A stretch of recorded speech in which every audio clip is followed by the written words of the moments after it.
Part 3 में हम पढ़ चुके हैं कि मेले से क्या है, सुंदरिया एक मिट्टी का खिलौना खरीदती है और साहेब जो है 5 आने में रेलगाड़ी खरीदता है, चाबी वाला रेलगाड़ी। ठीक है, तो खरीद कर उन लोग घर लेकर आते हैं और तरह तरह की चीज़ें जो खाना था वह लोग खाते हैं।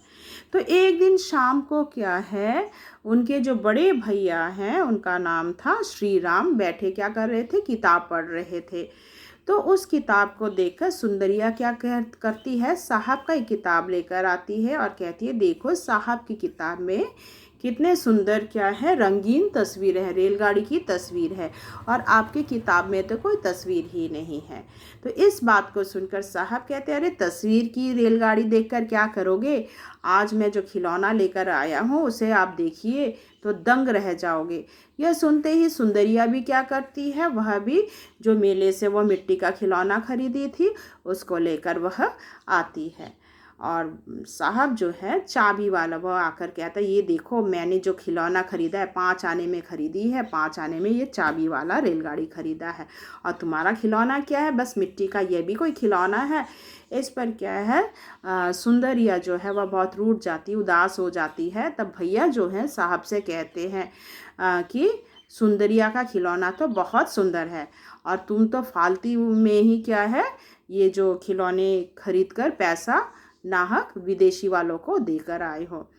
तो 5 आना क्या है विदेश वालों को मिल गया। तब साहब कहता है विदेश में कैसे, यह तो क्या है मैंने अपने ही देश के कारीगर से ख़रीदा है, मैंने तो क्या है रामदीन बिसाती से ख़रीदा है, तो फिर यह दूसरा देश कैसे हो गया। भैया तब उसे समझाते हैं ठीक है तुमने क्या है खिलौना तुमने मोल तो लिया है रामदीन बिसाती से, पर बनाया किसने है, जर्मन के कारीगर ने बनाया है। तो ये पैसा क्या है, चाहे तुम्हारा हो या रामदीन बिसाती का हो, वह पैसा क्या है जर्मन वालों को मिला। तो अगर हम अपने देश के कारीगर से, अपने ही कुम्हार जो है यहाँ से इनसे अगर हम खिलौने खरीदते हैं तो हमारे देश के लोग इतने दरिद्र ना होते, कारीगर जो है इतने दरिद्र ना होते। हमारे देश के कारीगर को एक वक्त खाने को नहीं मिलता है और वहाँ के लोग जो हैं मोटे ताजे होते जा रहे हैं।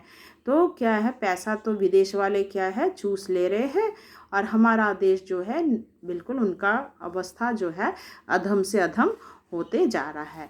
इसके आगे हम पढ़ेंगे, पेज नंबर 80 खोलिएगा।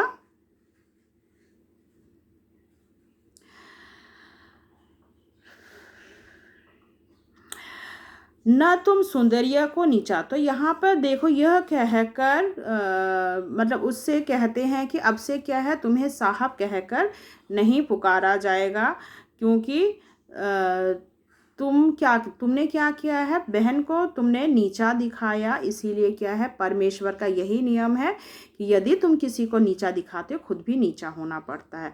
तो अब से क्या है तुम्हें साहब कहकर नहीं पुकारा जाएगा, तुम्हारा जो असली नाम है हरिराम वर्मा मतलब हरिराम, तो उसी नाम से तुम जाने जाओगे।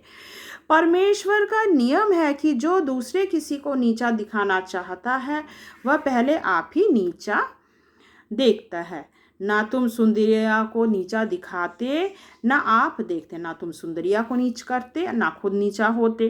तुम चाल चलन से पढ़ने लिखने में अच्छे हो, तुम पढ़ाई में भी अच्छे हो, चाल चलन में भी अच्छे हो, पर बड़े ही अभिमानी हो, तुम में बहुत घमंड आ गया है, तुम बहुत अभिमानी हो। शायद यह दोष तुम्हारे नाम से उत्पन्न हुआ है, क्या है तुम्हारे नाम के कारण ही क्या है तुम इस प्रकार बिहेव करते हो। अच्छा अब से तुम अपने असली नाम हरि राम कहकर पुकारे जाओगे, इसको अंडरलाइन कर लेना, हरि राम, तो तुम अब से क्या है तुम्हारा जो असली नाम है उसी से पुकारे जाओगे। अब इस खिलौने के बारे में 2-4 बातें और सुन लो। अब खिलौने के बारे में वे और एक्सप्लेन करने लगते हैं। देखो साहब यह तो तुमने जान लिया कि इसे बनाया है किसने, तो इसको किसने बनाया है जान लिए, किसने बनाया था, जर्मन के कारीगर ने। अब जरा सोच कर देखो इसे खरीदने से हमारे देश को हानि और दूसरे देश को लाभ पहुंचता है या नहीं। अब भैया जो है साहब को मतलब क्या है हरिराम को समझाते हैं किस प्रकार हमारे देश को हानि हो रही है, दूसरे देश को लाभ। आज तुमने इसे मोल लिया है, क्या है आज तुमने खरीद लिया है, 2 दिन के पीछे तोड़ फोड़ कर फेंक दोगे। खिलौना है वो क्या है, आज खेलोगे कल इसे तोड़कर फेंक दोगे। परंतु ऐसे ऐसे तुच्छ खिलौने के लिए कई लाख रुपए हर साल हिंदुस्तान से निकल जाते हैं। तो खिलौना जो है बच्चे तो खेलेंगे ही, तोड़ेंगे, तो इसी प्रकार सालाना क्या है ऐसे लाख रुपए जो है दूसरे देश को चला जाता है। इसी तरह का छोटी मोटी चीज़ का उदाहरण देकर कहते हैं, जैसे सुई, धागा, डोर, कंघी, दिसलाई आदि छोटी मोटी चीज़ें के लिए भी कितने रुपए दूर देश वालों को दे देते हैं, तो दूसरे देश को मिल जाता है। उसका लेखा लगाने से छाती दहल जाती है। तो ऐसे छोटे छोटे चीज़ भी हम क्या है विदेशी कारीगर से ही, हम विदेश लोगों से ही ला रहे हैं, खरीद रहे हैं। तो इसका पैसा भी क्या है विदेश वालों को ही मिल जाता है। और फिर क्या थोड़े से मुनाफे में चावल विदेश चला जाता है, गेहूं आदि गल्ले को बेच डालते हैं, हमारे देश बेच डालते हैं। इससे दूसरों का कुछ दोष नहीं है, इसमें दूसरों का दोष नहीं है। हम अपने सभी करनी से क्या है, हम अपने कर्मों के कारण दीन से दीन, गरीब से गरीब और अधम से अधम हो रहे हैं। इसको अंडरलाइन कर लो कि हम लोग इतने दरिद्र क्यों हो रहे, क्योंकि हम अपने करनी से, अपने ही कारण, अपनी ही गलती के कारण अपने देश को बेच डाल रहे हैं। पर सब भी चेत नहीं होता, फिर भी किसी को कोई चेत नहीं हो रहा। हम लोगों में यह एक भारी दोष है। कोई भी सब कुछ जानते हुए भी कोई कुछ नहीं करता। पता नहीं कब क्या उनमें यह मन में बैठेगा, मतलब सुधारने की बात आएगी। हम लोगों में यह एक भारी दोष है कि जितना कहते हैं उसका चौथाई भी नहीं कर सकते। हम लोग बोलते तो बहुत बड़ी बड़ी बातें हैं, जितने लोग हैं ऊंचे पद में जो व्यक्ति हैं बहुत बड़ी बड़ी बातें बोलते हैं, मगर करते वक्त क्या है कुछ भी नहीं करते, एक चौथाई भी नहीं करते। इससे क्या हो जा रहा है, देश का सत्यानाश होते जा रहा है। यह बात तो सभी कहेंगे कि भारत का सब तरह से सत्यानाश हो रहा है, देश बर्बाद होते जा रहा है, सब कुछ विदेश चला जा रहा है, किंतु उसकी बिगड़ती हुई दशा को सुधारने में बहुत कम मनुष्य बचे हुए हैं।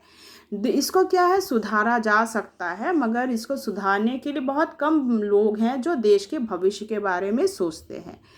आज तुम लड़के हो, लेखक ये जयराम जो हैं श्री राम जो है अपने भाई को समझाते कि अभी तुम बच्चे हो, पर बाद में क्या है तुम युवा पुरुष बन जाओगे।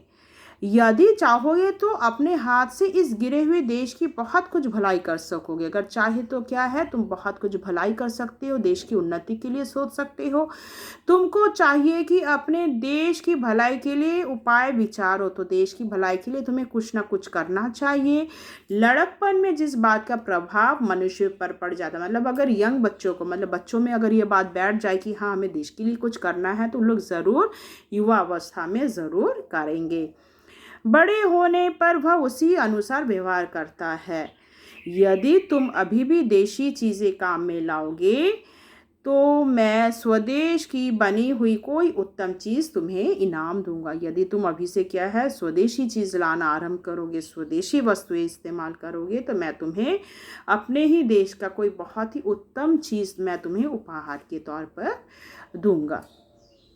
अब देखो ये घटना हुए 20 वर्ष बीत जाते हैं।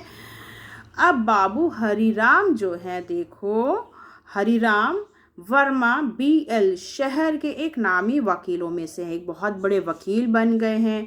यद्यपि शहर में कई एक अच्छे अच्छे पुराने वकील हैं, बहुत सारे वकील हैं शहर में, किंतु देश की भलाई के लिए सब कामों में अगुआ होने के हेतु हरिराम सबसे ऊपर ही है। जितने भी बड़े बड़े वकील हैं, पर हैं देश में बहुत सारे वकील हैं, पर एक नंबर का वकील कौन है, हरिराम, ठीक है, क्योंकि वह देश की भलाई के लिए बहुत कुछ करता है और सबसे नामी वकील हो गया है।